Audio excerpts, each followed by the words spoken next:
歡迎收睇美國之音製作嘅《美國專訊》，我係任敬陽。近年嚟，美國人流行愛爾蘭踢踏舞，中意呢種舞嘅原因咧，認為佢愉快奔放，亦中意佢嘅歡樂氣氛。而愛爾蘭踢踏舞亦有佢嘅競賽傳統。下邊就由我哋嘅記者劉欣文帶大家去睇一睇。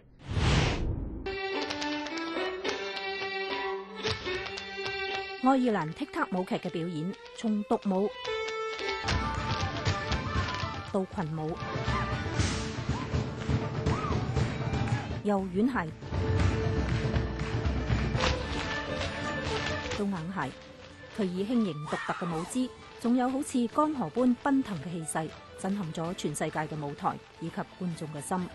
當然，亦令好多年輕人紛紛開始學習呢一種獨樹一幟嘅舞蹈。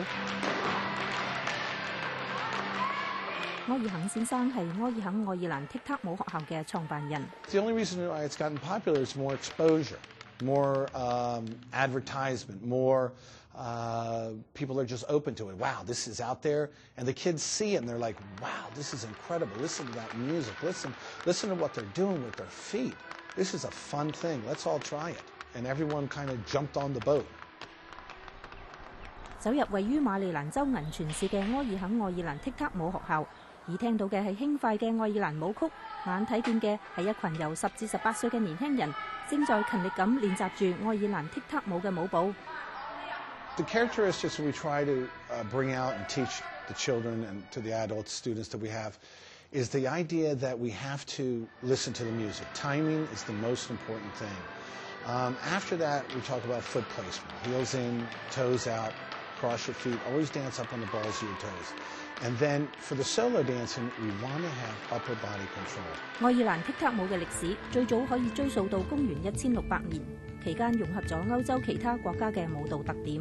目前一般學校教授嘅愛爾蘭踢踏舞包括咗吉格舞、利爾舞同各迪舞3種。喺愛爾肯愛爾蘭踢踏舞學校教舞蹈嘅老師艾利爾特指出，一般學生開始學習呢一種舞最難克服嘅地方。I think the form of Irish dancing is probably the hardest because it's a very unnatural form with your arms at your sides and not being able to move your arms and then having to be really, really high on your tiptoes. 喺團體舞中，愛爾蘭踢踏舞會加入手部嘅動作，但係喺個人獨舞，雙手必須保持平直。The idea here is that footwork is what matters. What are you doing with your legs? What are you doing with your knees, ankles? You know, are the beats loud and clear? Your foot placement, is it correct? Are you dancing up on your toes? So the arms are nothing but a distraction from the beauty that is Irish dance, solo dancing. 愛爾蘭踢踏舞分成硬鞋同軟鞋。着硬鞋跳舞節奏分明，尤其當團體列隊演出時，整齊劃一嘅步伐，氣勢有如驚濤拍岸。I love the exhilarating feeling that you get once you master your steps. It's always a challenge, and you have to have a lot of stamina as well as muscles like an athlete.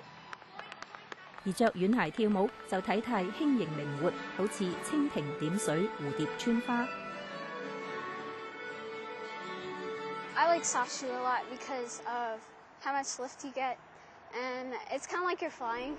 但係愛爾蘭踢踏舞最與眾不同嘅地方，就係競賽嘅傳統。全世界嘅愛爾蘭踢踏舞教學同競賽都有一套正式嘅規定。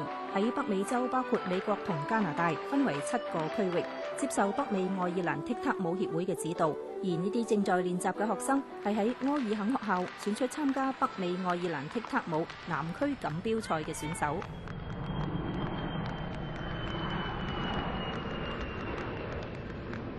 德州達拉斯係呢次南區錦標賽舉行嘅地點，有嚟自美國南區10幾個州，1200人左右報名參加。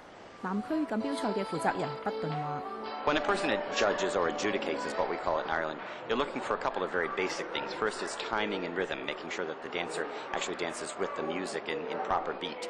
We're looking for upper body carriage, that the arms and the upper body is nice and straight. Looking for footwork, that the feet are turned out and properly placed. And then you're beginning to look for specialty things in the dancer. 區域性錦標賽係每個愛爾蘭踢踏舞學校嘅兵家必爭之地，競爭非常激烈，因為呢個係唯一能夠俾佢哋有機會參加北美洲以及世界錦標賽嘅跳板。區域競賽1連3日，每日由早上開始，一直持續到傍晚，分成4個競賽廳嚟進行。廳內進行激烈嘅比賽，廳外就有攤販販賣各種跳舞嘅服裝道具。當然，最緊張、最精彩，亦係心情最複雜嘅時候，就係宣佈比賽成績嘅時候啦。